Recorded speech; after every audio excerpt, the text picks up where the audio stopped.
Okay, so we're talking about the GDP.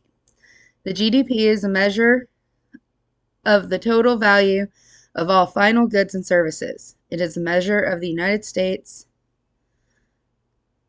activity, and the higher it gets, it means that the economy is growing and resources become available to the people. GDP stands for gross domestic profit, which is the most widely used statistic in macroeconomics and is used to analyze how well the economy is doing. As you can see, the GDP grows, which means per capita grows, and the annual percent should change and changes every year. The GDP only counts the products that have been finished, so items don't get double counted. The count of the GDP does not include does not include used items, imported goods or services, informal or illegal markets. As an example of what is not included is the tires on a car. You are buying the car if it is a brand new car, or even if it's a used car, but used cars don't get counted.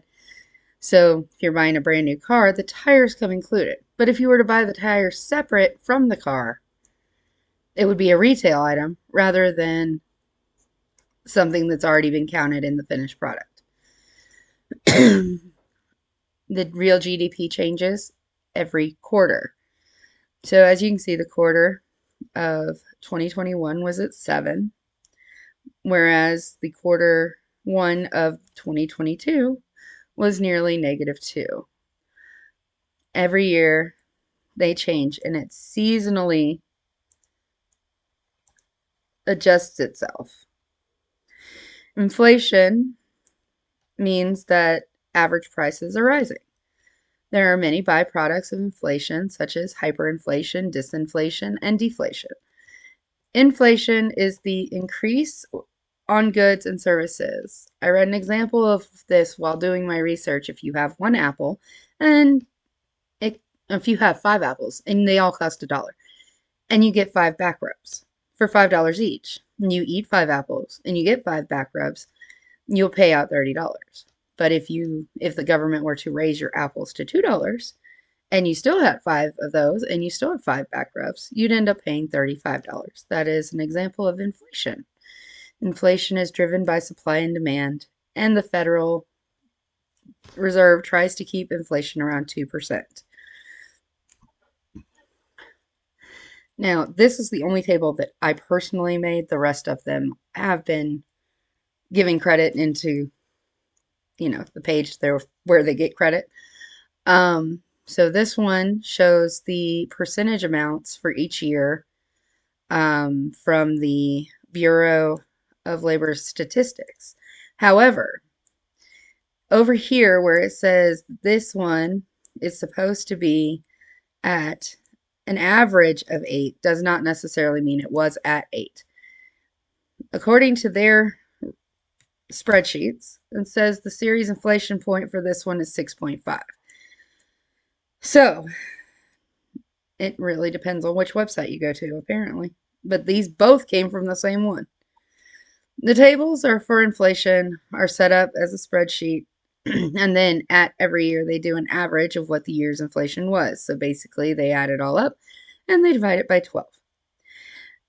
As 2023 was not complete, it wouldn't be prudent to use that information because anything can change in the next 6 months. But for the year of 2022, the average was somewhere around 8%, according to the U.S. Bureau of Labor Statistics. Unemployment includes everyone of workable age who is 16 and older who does not currently have a job but is currently seeking one. There are many aspects of unemployment, such as frictional unemployment, cyclical unemployment, and seasonal unemployment. Frictional unemployment is something that happens when you leave a job because of a toxic boss or toxic work environment. Cyclical involves layoffs during recession, and of course, seasonal involves obviously that it's not the right season. So where it gets cold in the winter, you wouldn't expect like the construction people to go out and build a 20-foot skyscraper. So they kind of get laid off. And then obviously department stores hire extra help during the Thanksgiving and Christmas season, but you wouldn't want to pay them in the summer because that is not bringing in the revenue, thus increasing labor for no reason.